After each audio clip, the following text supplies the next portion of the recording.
Rock paper scissor ఆడతాను. ఎందుకంటే ఇంట్లో నేను పెద్దది, నేను ముందు పెట్టి పుట్టా. సో నేను చెప్పినట్టు నువ్వు వినాలి. ఎందుకు నేను చెప్పినట్టు నువ్వు వినాలి, ఆడు. అయితే చిన్నపిల్ల, మనం చిన్నపిల్లమే, ఆడు. రాక్ పేపర్ సిజర్ ఆడు, ఆడు ఆడు ఆడు.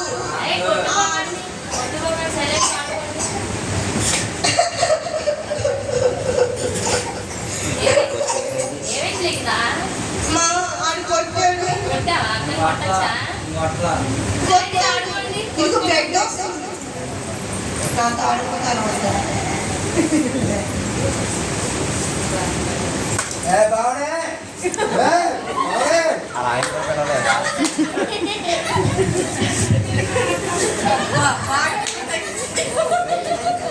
ఈ దొంగ పొద్దునంగా వెళ్ళాడు, ఇప్పుడు వచ్చాడు. రాగి రాగి వచ్చావా? పేపర్లో డబ్బులన్నీ పోగొట్టుకున్నావా?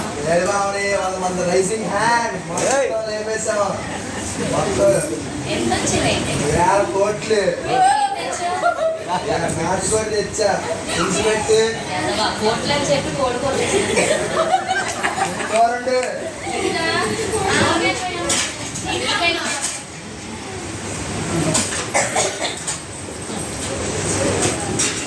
అమ్మ నేను ఇంకో కొయ్యాలా, అర్థంగా కొయ్యాలా? ఎలాగోలా పోయితే ఏంట్రా ఎవరు తీసుకెళ్తారు మనల్ని? ఆయన అమ్మ ఒప్పుకుంది కదా, చెప్పిన రూపాయలు వెళ్ళి అడుగుతున్నాను.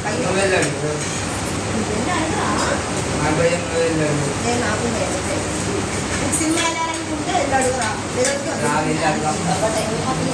సరే వెళ్ళి అడుగుతుంటే దెబ్బలు పడతాయి.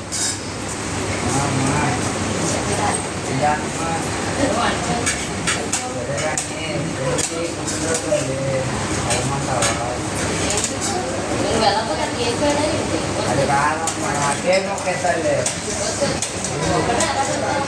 అక్కను కూడా తీసుకొస్తా.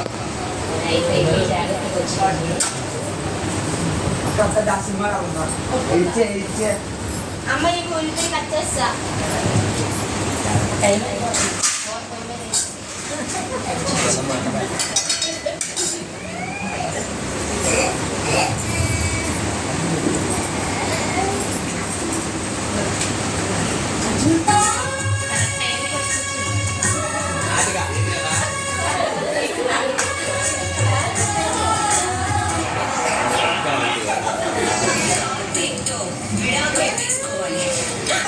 ఎందుకు దోస్తున్నావు?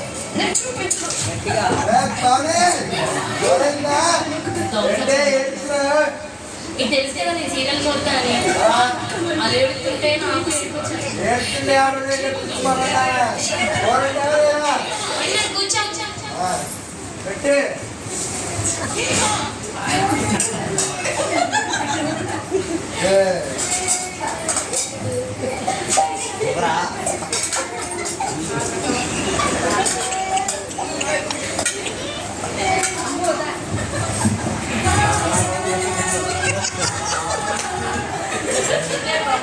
ఈ తాగుబోతు వచ్చినోడు తాగి నాకు కళ్ళు పోయి ప్లేట్ ఎక్కడ ఉంది?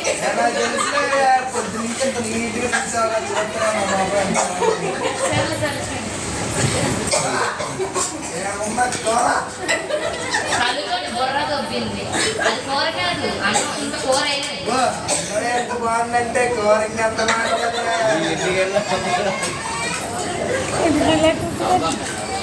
పిల్లలేరే పిల్లలే ఫ్రెండ్స్ వాళ్ళ ఇంటికి కేక్ పార్టీకి వెళ్ళారు. నువ్వు తిని తెలిపాలి డిస్టెన్స్ లో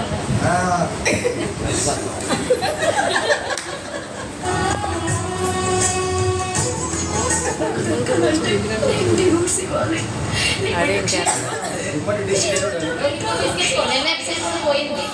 మా క్రికెట్ చూడాలి, మా ఫైనల్స్ మా ఎలా తయారయ్యో మా క్రికెట్ చూడాలి, మా ఫైనల్స్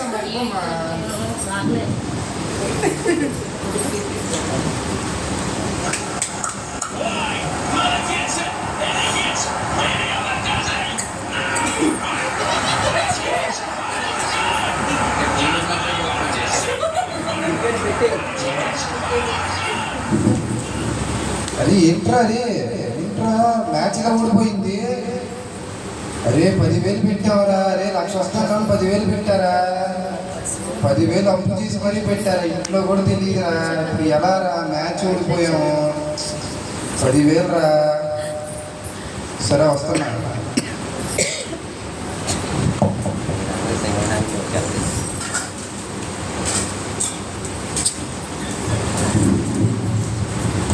మరుసటి రోజు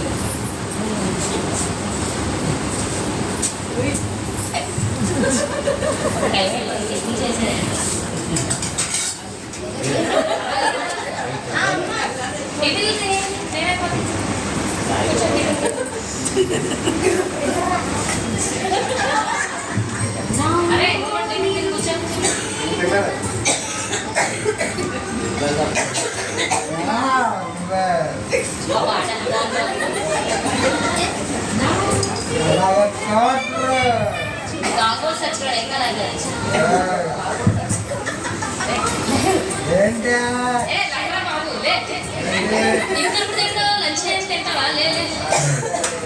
ఆయన కూడా అంత చేతికిచ్చాడు లేదే బయటే ఉంది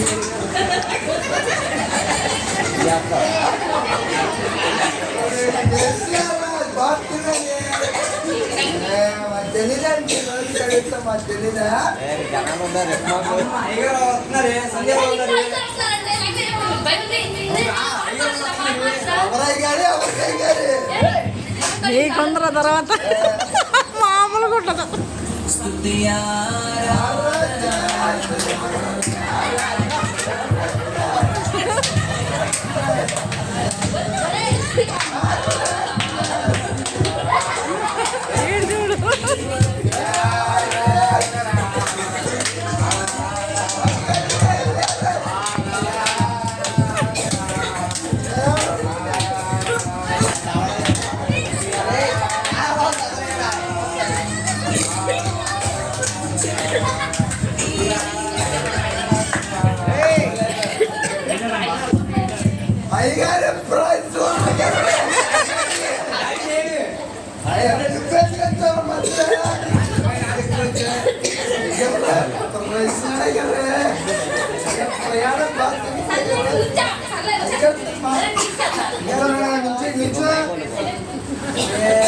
ఏముంటే బాగుంది. మేము ఇలాగే రోజు ఆరాధన చేసుకుంటాం, రోజు ప్రార్థిస్తున్నాం. మీరు రండి అయ్యా.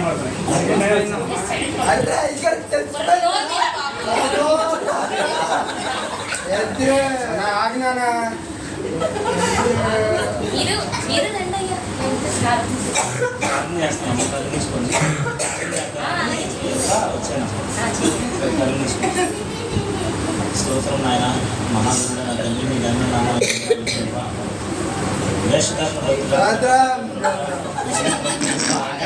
దయచేయండి కృప. వేషధారణ భక్తుల కృప సంగమం ఇంట్లో సమాజంలో మీ హృదయం నా తండ్రి సంఘానికి చెప్పే విధంగా ఈ బిడ్డలుగా దీవించండి. నా తండ్రి ప్రభావ భాగ్యం దయచేయండి. యేసు పరిశుద్ధ నామములో అడుగుతున్నాము తండ్రి. సరే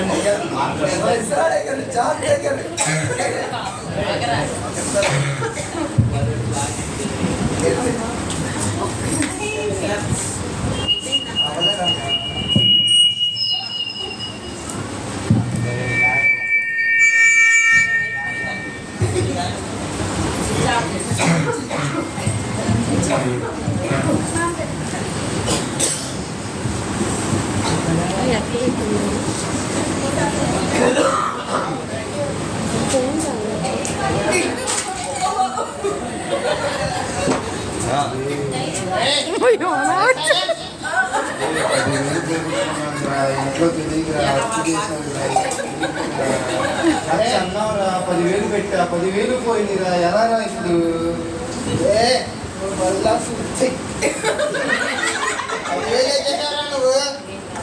10 లక్షలు చేశా. ఏమైందిరా ఇప్పుడు? ఏమైతే కట్టాలి కదరా, అప్పు చేశాను రా, బయట 10,000 తీసుకున్నాను రా, దాన్ని కట్టాలి రా, ఇంట్లో కూడా తెలియదురా. ఇప్పుడు కాకపోతే తర్వాత ఏంట్రా ఇప్పుడు నీ బాధ?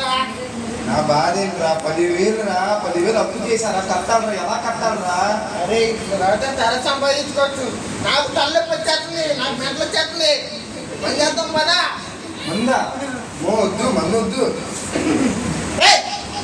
నాకు మందు కావాలి పదా ఆల్రెడీ తాగావు కదరా వద్దు నాకు కావాలి మందు అరే తప్పురా తాగకూడదురా ముందు నాకు మందు కావాల్సిందే నీ బాధ ఏంటప్పుడు డబ్బులు కట్టాలి ధైర్యం లేదు నాకు 10,000 కాదు 20,000 వస్తాయి ఆనంద్ వచ్చాడు. అరే 20,000 అప్పు చెయ్యాలి కదరా ఆనంద్ కూడా ఉన్నాడు దీంట్లో. ధైర్యం అనే బాగుంది కదా బారా వద్దురా తప్పురా వెళ్ళకూడదురా ధైర్యం బాగండి ధైర్యం తెచ్చుకోండి ధైర్యం బాగుంది ధైర్యం తెచ్చుకోండి ధైర్యం పారా.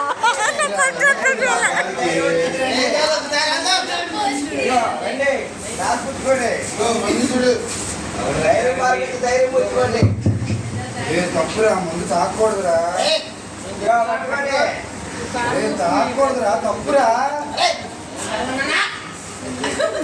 తాగకూడదురా ముందు తాగకూడదురా అది ముందు అరే, కట్టాం వద్దురా, అరే.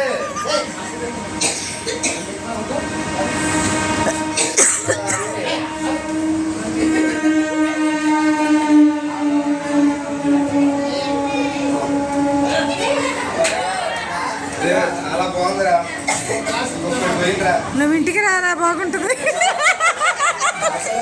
ధైర్యం వచ్చింది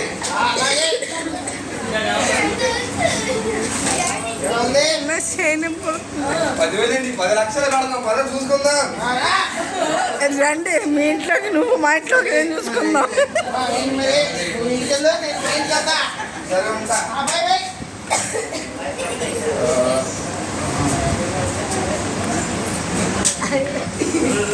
వచ్చింది మా ఇల్లు అక్కడ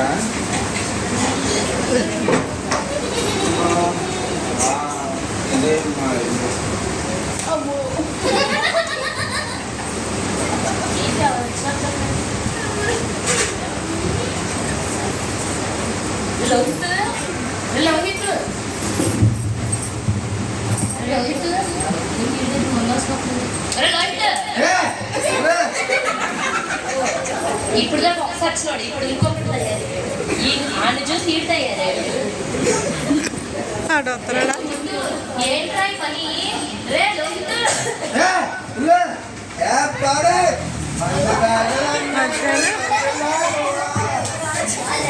ఈ సచ్చినోడు నల్ల చూడు ఏం చేసి వచ్చాడు నాగేసి వచ్చాడు తాగొచ్చావా నేను పిల్ల ఎత్తే నువ్వు ఆపేస్తావా ఎందుకు తాగొచ్చాడు ఎందుకు చూసి ఆడతాయన్నాడు అరే ఏంట్రా ఈ బాధ ఏంటి అసలు తాగితే ఏంటి బాధ తాగి వీధిలో పడితే మరి వదిలేసామని ఏంటా అది వీళ్ళ పడతాడని చీపురు కట్టొచ్చింది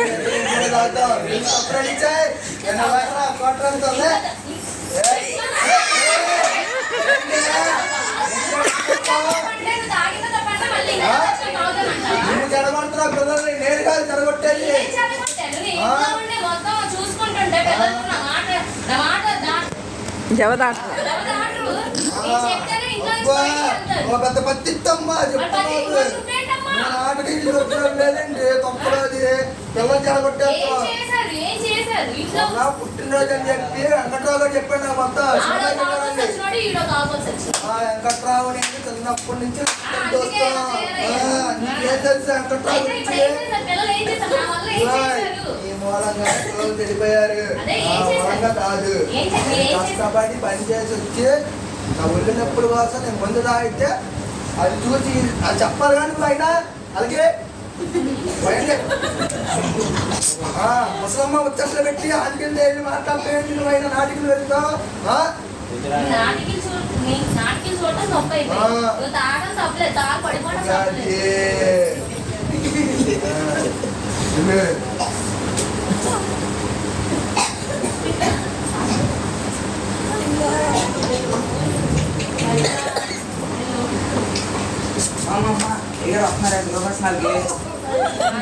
ఏం చేస్తావురా ఇప్పుడు దాకా అయ్యగారిని సంఘస్థులు అందరి కళ్ళు కప్పగలిగాం కానీ మన దేవుడు పైనుంచి చూస్తున్నాడని దేవుడి కళ్ళు కప్పగలిగామా? ఇప్పుడేమో మన మన బండారం అంతా బయటపడిపోయింది. రానిరా ఏంటో నా పరిస్థితి, నా కుటుంబ పరిస్థితి బయట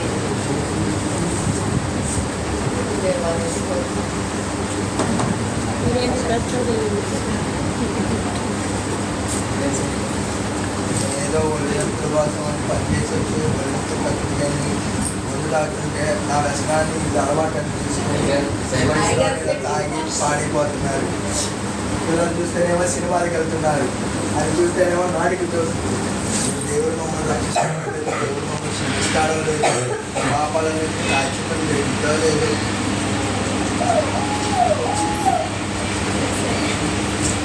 దేవుడా నీకు నువ్వే అయ్యా మమ్మల్ని రక్షించగలమని, మా తమ్ముడి నుంచి మా బిడ్డని నీకు తెచ్చగలమని నువ్వే అయ్యా. నేను నీ కళ్ళు తప్పి ఇన్ని రోజులు నటించాను, కానీ మేము ఎక్కడైనా కానీ నూతన సంవత్సరం నుంచే మా నూతన జీవితాలు మేము నూతనంగా మారాలనుకుంటున్నాం అయ్యా. మా జీవితం నూతనం చేసుకోవాలనుకుంటున్నాం.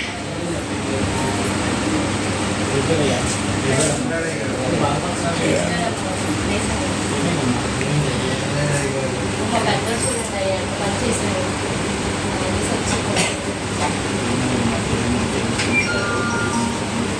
దేవుడు క్షమించిన అడుగుతున్నారు కాబట్టి మన దేవుడు మీటింగ్ ఉంటారు కాబట్టి మన పాపాలు మన తప్పుకొని ఆయన నమ్మదైన వాడు సమస్త దుర్నీతి నుంచి మనం రక్షించి ఆయన క్షమిస్తాడు. కాబట్టి మీరు ఎక్కడి నుంచి అయినా మారు మంచుకొని రక్షణ పొంది దేవుడికి నచ్చినట్లుగా ఆయన జీవించాలి. మీ కుటుంబం కోసం నేను ప్రార్థిస్తాను. మీరేమీ బాధపడుతుంది, ప్రతి పాపి కోసం దేవుడు ప్రార్థించాడు కాబట్టి ఆయన మిమ్మల్ని తప్పకుండా క్షమిస్తాడు, రక్షిస్తాడు. అలాగే అయ్యా, ఈ రోజు మిమ్మల్ని మోసగించామయ్యా.